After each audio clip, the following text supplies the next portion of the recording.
Hello everyone, and welcome to Living Processes 49. I'm going to call it that now. 49 Laws of Light, our sometimes interrupted daily takedown of 48 laws of power, inverting the nastiness into something positive and useful. Today, continuing things going on this Monday, today law number 15. What does it say from Robert Greene's book summary?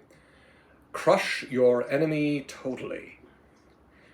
Crush your enemy completely. If you leave even one ember smoldering, it will eventually ignite. You can't afford to be lenient. Well, this is an awfully interesting thing to discuss considering what just happened in Syria. On the one hand, yes, if you do crush your enemy totally, that would mean that people don't rebel against you and come back, and you don't kind of want to have a halfway military victory. On the other hand, this is supposed to be a self-help book, so crush your enemy totally. One should ask, is it really possible, or even a good idea, to crush the enemy totally? Not in every case. After all, it is often noted how important it was, the clemency of Caesar.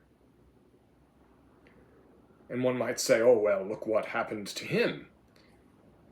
Maybe, maybe not. Because of his clemency, he was eventually assassinated. But let's just look at his on-the-ground victories. When Caesar had crossed the Rubicon, when he had been declared an enemy of the people by the Senate, his armies came into Italy. Pompey's armies with the Senate, the Optimate Senate opposing Caesar, fled Rome. Caesar didn't go around Italy burning things and finding out who was an Optimate and killing them. Caesar invited anyone who wanted to be on his side to be on his side. Why crush your enemy when you can evangelize to them, when you can win them over? This is quite the opposite of hearts and minds. Both ideas are kind of flawed in the wrong situation. But, again, I think it's quite obvious how that. Again, the Law 14 was pose as a friend, work as a spy. Now it's crush your enemy totally. They've gone from appealing to pride now to appealing to anger. The spiral of the 7 deadly sins is tightening as you descend down the levels here. But how do we turn this into something positive? I suppose we already went over it. Where appropriate, show force. Where appropriate, have clemency. That would be the more just and the more effective way to behave.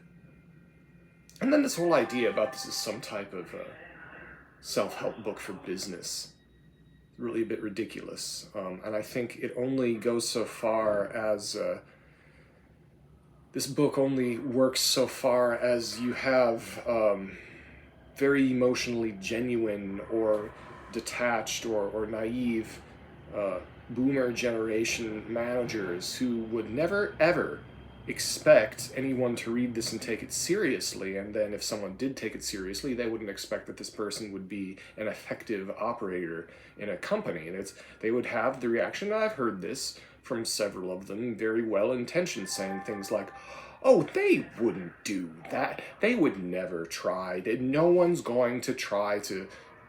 These days, well, many of us know differently from our experience. And of course, this book having sold millions and millions of copies, they're trying this. But as soon as there are people, and anyone who is a boomer who's concerned about, oh my gosh, what is happening these days, which a lot of us are saying, read this book.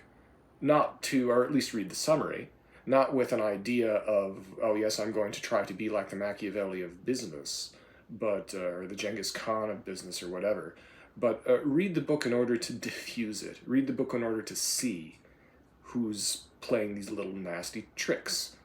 so you can diffuse it, so you can add positivity, so you can say, aha, I see what they're up to. They're trying to sneak around and do these stupid, undermining things. And I think a lot of the people, I'm a cusp between Gen X and millennial. I've been born in 1980. I do consider myself a millennial, but I need to shave. So